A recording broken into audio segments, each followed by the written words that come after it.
resolvi gravar esse vídeo para vocês, gravidinhas de primeira viagem, que talvez também estejam pensando em engravidar, para conseguir entender como funciona o pré-natal. Porque, infelizmente, o pré-natal não é uma coisa assim tão comum para todo mundo. Algumas regiões do Brasil têm uma dificuldade maior no pré-natal ou até mesmo o Sistema Único de Saúde. E algumas mulheres têm dúvidas mesmo de o que contempla o pré-natal, o que vai acontecer. Por isso, achei interessante o tema e, a pedidos, gravei esse vídeo para vocês. Então, quando a gente deve começar o pré-natal? Meninas, o pré-natal deve ser iniciado assim que você descobre que está grávida. Descobriu que você está grávida, precisa sim começar o pré-natal. E o que é então o pré-natal? O pré-natal, gente, ele é o acompanhamento médico da mulher nesse período que ela está grávida, durante a gravidez. Então, é um acompanhamento médico exclusivo nesse momento da sua vida. E ali a gente vai ter, assim, inúmeros e inúmeros detalhes que vão ser vistos, que precisam sim e são extremamente importantes para a sua saúde e a saúde do seu bebê. E quem realiza, então, esse pré-natal? Esse pré-natal, ele deve ser realizado, então, ou por médico, e pode sim ser um médico da família também, ou exclusivamente por enfermeiras obstétricas. Olha que legal e que interessante. Inclusive, fora do Brasil, vocês sabiam que quem realiza o pré-natal são as enfermeiras obstétricas? Sim. Então, algumas mulheres até acham, quando chegam lá no SUS, ou chegam no postinho e aí são atendidas por enfermeiras, acham que tá errado. Fala, pô, mas nenhum médico me olhou, isso é uma palhaçada. E acabam falando mal do Sistema Único de Saúde. Não, meninas. As enfermeiras obstétricas, elas têm a condição total e toda a qualificação para poder cuidar de você no período gestacional. Elas também têm essa qualificação. Inclusive, na verdade, como eu acabei de colocar, fora do Brasil, os médicos só são acionados em gestantes de alto risco ou quando realmente tem uma necessidade de uma emergência. Fora isso, quem faz todo o pré-natal, quem cuida da gestante, são as enfermeiras obstétricas. Então, é muito comum isso. E no Sistema Único de Saúde, muitas vezes, e eu falo isso com propriedade, porque as minhas 2 gestações, o meu pré-natal foi pelo Sistema Único de Saúde. Aqui em Curitiba, a gente tinha um sistema e um projeto chamado Mãe Curitibana, que, gente, vou dizer para vocês que era um projeto sensacional. Nós, mulheres, assim, grávidas, a gente tinha um suporte incrível aqui em Curitiba, com base na humanização do parto, nos cuidados com essa gestante, até inclusive na parte da amamentação, suporte, consultoria, palestras para o acompanhante, tudo pelo Sistema Único de Saúde. Então não teria o porquê eu fazer por uma rede privada. E eu falo para vocês que eu fui extremamente bem atendida, foi muito bom. E aí a gente intercalava, as consultas normalmente eram realizadas por um médico, depois eu passava por uma enfermeira e depois na outra consulta só que eu ia ter o contato com o médico de novo. Se é uma gestante aí de alto risco, aí sim a regularidade com esse médico vai ser em mais vezes, mais frequência. Se não, a enfermeira obstétrica, ela é capaz sim, ela tem essa qualificação de poder cuidar de você no pré-natal. Então a gente precisa tirar um pouco esse preconceito. O que vai ser verificado em cada consulta? Primeiro, o seu peso. Então a gente vai ter um cuidado e uma delicadeza com relação a essa atenção do peso. Então sempre você vai verificar o seu peso, vai também ser verificada a sua pressão arterial. E para que serve, meninas, o pré-natal? O pré-natal é justamente para que a gente possa eliminar qualquer riscos relacionados à gestação e ao bebê.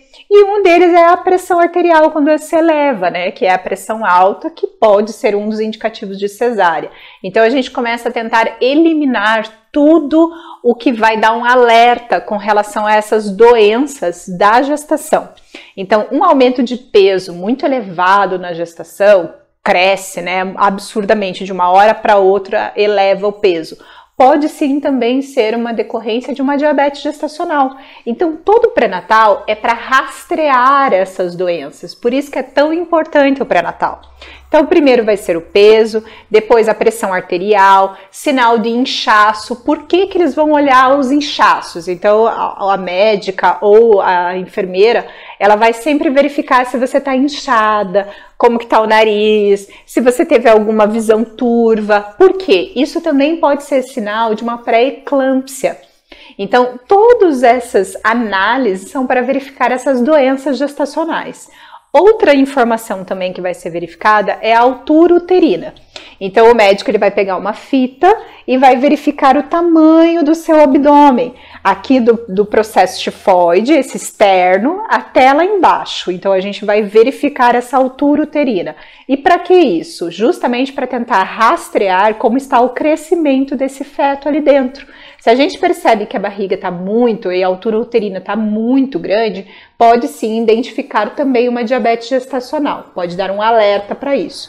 E outra análise também é se tiver muito pequeno esse abdômen, também pode identificar que esse bebezinho ele pode vir a ter uma restrição de crescimento e aí ter algumas relações com placenta, ou o cardiotoco que não tá legal, ou até o Doppler que não tá legal. Então o médico vai direcionar para outros exames. Por isso que o pré-natal é tão importante para a gente verificar e rastrear essas doenças que podem acontecer no período gestacional. Outra coisa que em toda consulta vai ser verificada é o batimento cardíaco desse bebê. E as meninas, assim, né, as grávidas adoram esse momento da consulta. Na verdade, várias vão para a consulta só querendo escutar o coraçãozinho, porque é isso que acalenta o nosso coração de mãe. A gente escutando o batimento cardíaco do bebê, a gente fica mais calma, a gente fica mais tranquila, sabendo que esse bebezinho tá bem. Eu gostaria até de dar um alerta agora, um adeno nesse nosso vídeo, com relação à compra de aparelhos para ausculta do batimento cardíaco. Gente, tem casais que entram numa paranoia, às vezes até porque já tiveram, infelizmente, abortos anteriores, ou fizeram fertilização e aí tem medo de acabar tendo um aborto, acabam então adquirindo um aparelhozinho para escutar o batimento cardíaco do bebê na barriga. Gente, isso não é legal, tá? Eu, como sou da área da saúde, e inclusive doulas não podem escutar batimento cardíaco, a gente não tem esse treinamento. Imagine um profissional ou uma pessoa que nem é da área da saúde comprando um aparelhozinho desse. E vocês muitas vezes compram aí na internet, no Mercado Livre, e aí chega em casa e você começa a querer escutar o batimento cardíaco do bebê e muitas vezes você não acha. E isso acaba enlouquecendo os casais, acaba deixando os casais extremamente estressados. E muitas vezes você não acha porque o posicionamento do bebê não tá legal, não tá naquela posição que você está tentando escutar o batimento.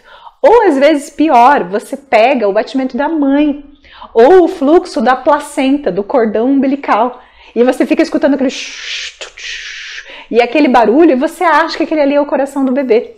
E aí dá um batimento baixo, porque é o batimento da mãe, é o fluxo cardíaco da mãe, ali da placenta passando para o bebê, e dá um batimento baixo e você acha que o seu bebezinho está entrando em sofrimento fetal. Então, meninas, essa é uma análise que tem que ser realizada por médico ou por enfermeira obstétrica. Não deve ser realizado por outros profissionais ou por outras pessoas. Então, eu não compraria e não indicaria você adquirir um aparelhozinho para escutar o batimento cardíaco. Deixa isso para quem tem treinamento, certo, meninas? E a outra coisa que é observada também nas consultas de pré-natal são as mamas. Justamente para poder até, quem sabe, o médico ou a enfermeira obstétrica te dar orientações sobre o preparo da mama, para poder te auxiliar com relação a dúvidas, com relação à amamentação, até para ver também a questão de hormônios, como que está a melatonina, que é o hormônio que vai deixar a auréola cada vez mais escura, já para preparar para o bebezinho mamar. Então, essas análises também são feitas, análises físicas também são realizadas nas consultas do pré-natal. Além disso, meninas, nós temos as questões das vacinas. Então, o cartão, né, de vacinação tem que estar em dia. Inclusive, eu recebi até algumas dúvidas ultimamente no direct sobre a vacina da gripe para gestante. Não é obrigatória, meninas, mas assim, uma gestante já fica com um sistema imunológico mais baixo, já fica com mais facilidade de pegar uma gripe. E no momento atual que nós estamos vivendo da pandemia, Por que que você vai se submeter, quem sabe, a pegar uma gripe, um H1N1? Então, eu sim, se estivesse grávida nesse momento, tomaria com certeza a vacina da gripe, inclusive eu já, tomei e vou até fazer meus filhos tomarem, porque a gente precisa se cuidar. E vocês, como já são da área de risco, já estão nessa seção de risco, tem que cuidar mais ainda. Então, vacinas também vão ser verificados. Além disso, vão ser solicitados exames, porque em cada período da gestação, em cada trimestre, tem exames específicos a serem realizados. Então, os exames também vão ser solicitados na consulta. Vamos identificar esses riscos da gravidez através dessas outras análises que eu acabei de falar. A data prevista de parto também vai ser calculada e isso pode sim ter alterações, meninas. Inclusive, eu já fiz um vídeo falando só sobre data prevista de parto. Se você não assistiu esse vídeo, eu já vou deixar um cardzinho aqui para você assistir, porque muitas meninas têm dúvidas com relação à data prevista. Ai, quando meu bebezinho vai nascer? Porque são inúmeros os cálculos e às vezes tem até alteração. No início da gestação meu médico falou que era isso. Depois mudou a data prevista de parto e eu fiquei confusa.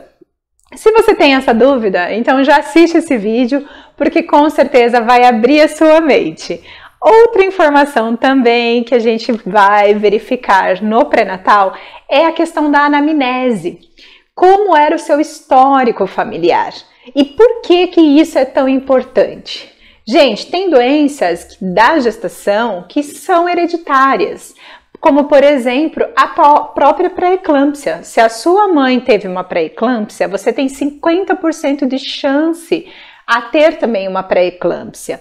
Essas informações então vão rastrear o seu histórico familiar, que vai muitas vezes facilitar para o médico já identificar um possível problema gestacional que você pode vir a ter. Outra coisa que é obrigatória, meninas, inclusive isso é de direito da gestante, é o cartão da gestante. Toda gestante tem que ter um cartão e ali vai estar todo o seu histórico dessas consultas. Então, a cada consulta, o seu médico ou a sua enfermeira obstétrica tem que preencher esse cartão, colocando tudo o que foi analisado naquela consulta. E aí vocês, meninas gestantes, muita atenção, vocês têm que andar com esse cartão sempre na sua bolsa, porque em caso de uma emergência, é ali naquele cartão que vai estar o seu histórico, para que o médico da emergência saiba quem você é e saiba esse histórico e essa anamnese.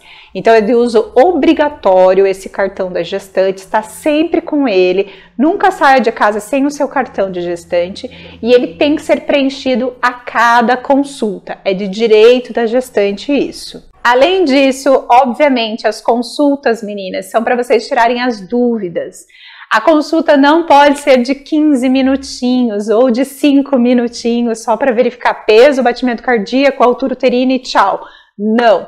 Esse médico ele está ali, essa enfermeira está ali para te dar assistência, ou seja, tirar todas as suas dúvidas com relação à gestação, parto, pós-parto. Você não tem obrigação de saber de tudo e inclusive ele é o profissional mais qualificado para poder te dar essas orientações. Então não tenham vergonha de ir anotando durante o mês as suas dúvidas e ao chegar na consulta tira aquele papelzinho, tira aquela caderneta e fala: doutor, anotei aqui algumas questões e gostaria de discutir com o senhor. Ele tem sim essa obrigação de responder e solucionar todas as suas dúvidas com relação à gestação, parto e pós-parto. Fica a dica! Como será então a periodicidade dessas consultas? No início da gestação, então de 6 semanas lá que você descobre que está grávida, até 28 semanas da gestação, você vai ter uma vez por mês essas consultas. De 28 semanas a 36 semanas serão 2 vezes no mês. Então, a cada 15 dias você vai ter consulta. E de 37 semanas, que o bebezinho já pode nascer, ele já não é mais considerado prematuro, até 42 semanas, que é o que a gente aguarda aqui no Brasil, você vai ter consulta uma vez por semana. Então, você vai ter uma quantidade bem grande de consultas, meninas, e isso vai aumentando conforme a barriga vai aumentando, o número de consultas também vai aumentando. As gestantes que são atendidas pelo SUS. Elas têm direito garantido por lei também, meninas, de no mínimo, pelo menos 6 consultas durante toda a gravidez. E agora, então, vamos pensar em cada trimestre quais serão, então, os exames realizados nesse pré-natal. O primeiro, então, exames que a gente precisa falar são os ultrassons. Nós temos os ultrassons do primeiro trimestre, do segundo trimestre e do terceiro trimestre. O do primeiro trimestre é o ultrassom chamado translucência nucal. O que vai ser verificado nessa translucência nucal? A translucência nucal, gente, é um prognóstico de doenças principalmente cromossômicas. São aquelas doenças de má formação, de feto, além de confirmar também a sua gestação e a idade gestacional. Então é um exame muito importante. E o ultrassom, o primeiro, então esse da translucência nucal, é muito importante porque é ali que a gente vai diagnosticar problemas cromossômicos. Então, se essa criança, por exemplo, vai ter síndrome de Down e outras inúmeras síndromes, a gente consegue verificar nesse exame, certo? Então, ele é de extrema importância e ele deve ser realizado, então, no primeiro trimestre, normalmente ali com 13 semanas, até 15 semanas, o seu médico vai pedir esse exame. Passado essa idade gestacional, não tem mais como ser realizado esse exame. Então, se você acaba descobrindo a gestação mais para frente, ou se você simplesmente perdeu a data e esqueceu esse exame, não tem mais como ser realizado. Então, fica essa dica, é de extrema importância que você tenha organização também com relação ao planejamento dos seus exames, certo? No segundo trimestre, nós teremos mais um ultrassom, que é o morfológico. Esse também é muito importante. Então, a gente vai verificar nessa hora como é a formação dos órgãos vitais. Como que está ali intestino, estômago, pâncreas, fígado, rim, coração, pulmão, os órgãos. Então, o primeiro a gente verifica a parte neurológica, a parte da cromossômica desse bebê, e no segundo a gente vai verificar os órgãos desse bebezinho. Ali é muito importante, é realmente uma atenção, é um ultrassom mais demorado, vocês vão ficar mais tempo para realizar esse exame, e normalmente a gente faz ali com 25 até 28 semanas de gestação, a gente vai realizar esse ultrassom morfológico.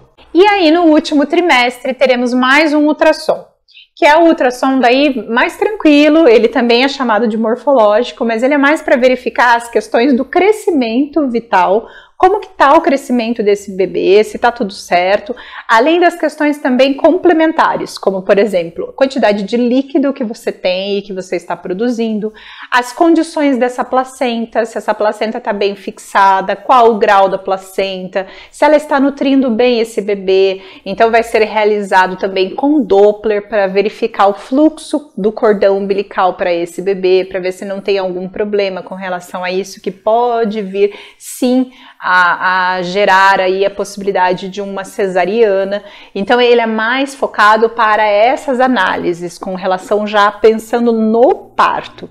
Gente, esses são 3 ultrassons. Vocês não necessitariam de mais do que isso, mas é incrível como aqui no Brasil a quantidade de ultrassom que é realizado. E por que será que aqui no Brasil a gente realiza tanto ultrassom? Principalmente ali no final, quando você já está no último trimestre. Galera, é extremamente desnecessário, na verdade. Isso só vai gerar mais estresse, mais ansiedade para a gestante. E no meu ponto de vista, o que eu verifico é que os médicos acabam usando o ultrassom para tentar identificar uns falsos indicativos de cesárea, como por exemplo, diminuição do líquido, batimento cardíaco que dá uma desacelerada às vezes, circular de cordão. Aí eles vêm com o mito de, identificamos uma circular de cordão aqui, vai ter que ser cesárea.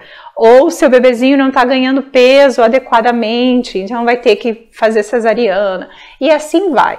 Então, na verdade, até pelo SUS, só são realizados, galera, no máximo 2 ultrassons. Depois disso, que é a translucência, para justamente dizer que esse bebê está bem e que você não tem uma gestação de alto risco, e também o do segundo trimestre, que é a morfológica, para verificar as questões dos órgãos desse bebê. Os outros O SUS não tá nem aí, não tá nem interessado nessas situações. Mas é muito diferente quando a gente pega a rede privada, que bota exame E vai. e a mulher acaba tendo lá 11 ultrassom. Pra que tudo isso? Então fica também esse alerta para você aí que está pensando e talvez o seu médico esteja mandando você fazer inúmeros exames. No primeiro, segundo e terceiro trimestre, você também, além dos ultrassons, você vai fazer um hemograma completo para verificar toda a questão também sanguínea sua, questão de infecções também. Então isso também vai acontecer nos 3 trimestres. Além disso, toxoplasmose também vai ser analisado no primeiro, segundo e terceiro trimestre. Outra coisa também é sífilis no primeiro, segundo e terceiro trimestre. Sífilis, clamídia, gonorreia, que inclusive, se algum deles estiver positivo, você vai ter que, o seu bebezinho vai ter que passar por um procedimento que é o colírio de nitrato de prata ao nascer. Inclusive, se você não sabe do que é isso e quer entender um pouco mais sobre esse assunto, eu também já vou deixar um cardzinho aqui, ó, de um vídeo exclusivo que eu gravei falando sobre a questão do colírio de nitrato de prata, que algumas crianças acabam passando por um procedimento rotineiro e que, na verdade, não precisa ser rotineiro.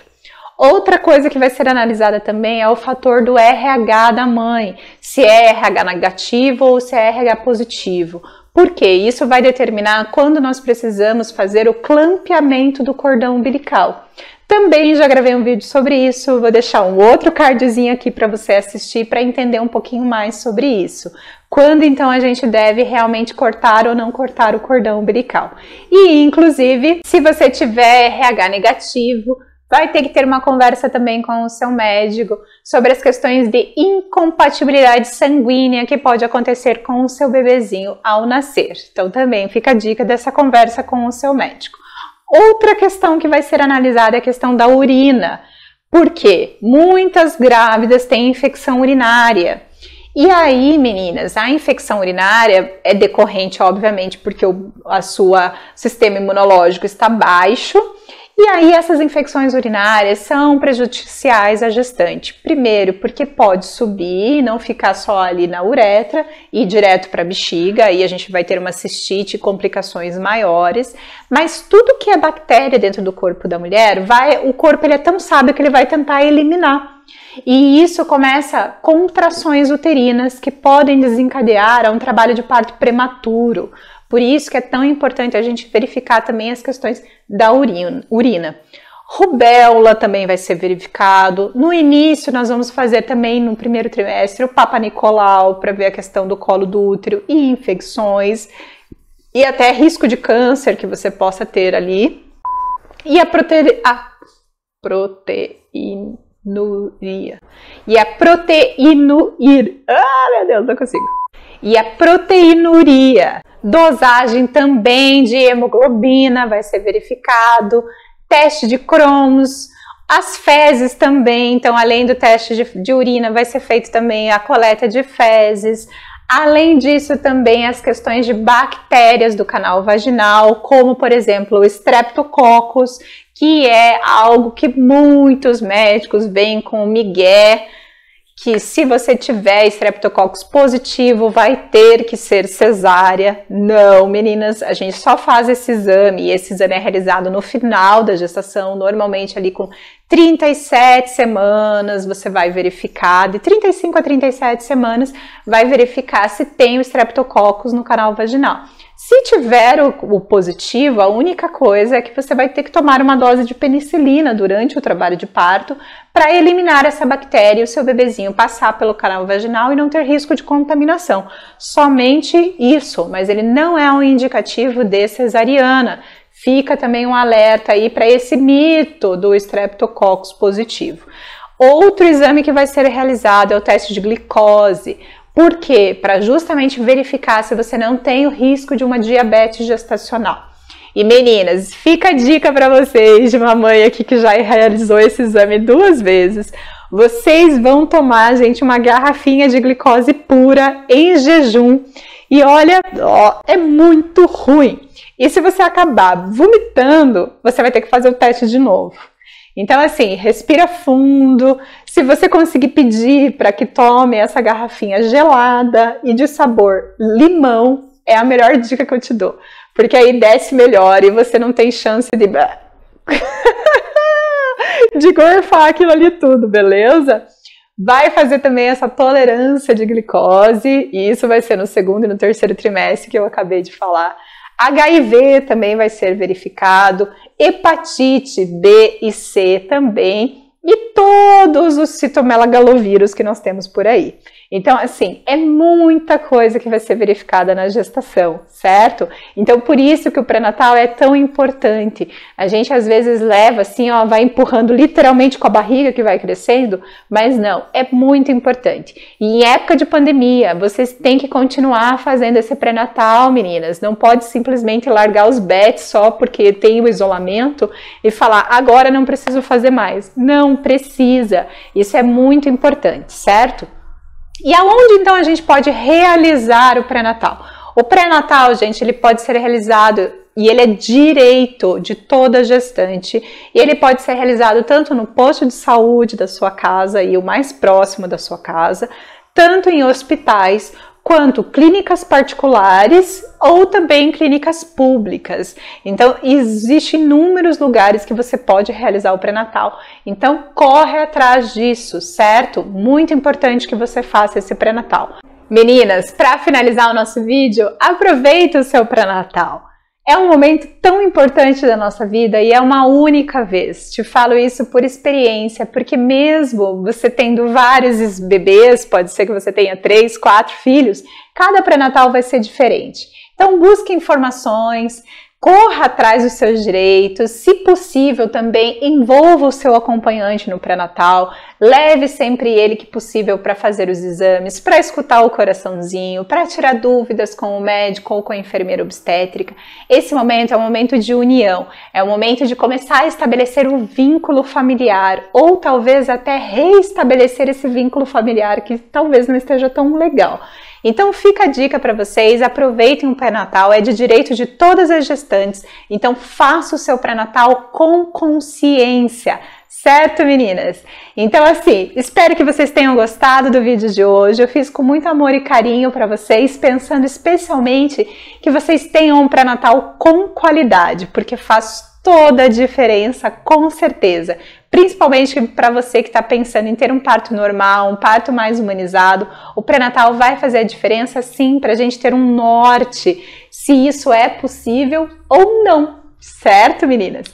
Então assim, deixa já o seu like se você gostou desse vídeo, se fez diferença para vocês essas informações, porque eu tenho certeza que outras mulheres também vão ser abraçadas com essa informação. Então não deixa de compartilhar e um grande beijo, meninas. Fica com Deus e até semana que vem.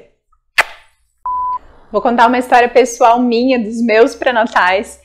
E eu acho que isso é bem importante de ser colocado, porque às vezes a gente pensa assim, eu não tô gostando muito desse médico, ele não tá respondendo as minhas dúvidas, as minhas perguntas, será que eu continuo com esse obstetra? Mas ele é um obstetra da minha família, ele sempre cuidou de mim. Gente, o médico que cuida de você, ele tem que te acolher em todas as suas decisões e você tem que se sentir segura e protegida e acolhida com esse médico. E se você não tá, por que você tem que continuar?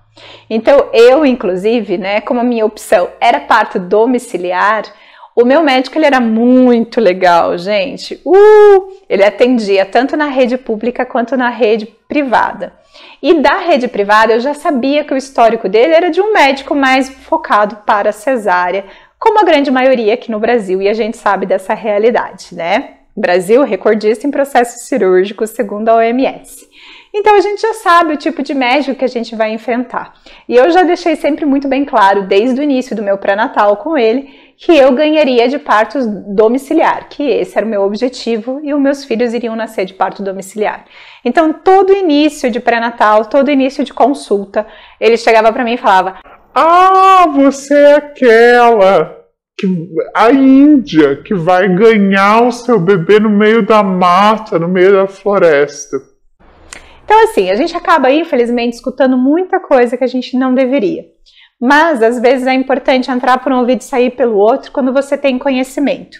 Porém, se esse médico é o que vai te acompanhar no dia do parto, você tem que se sentir seguro e confortável com ele.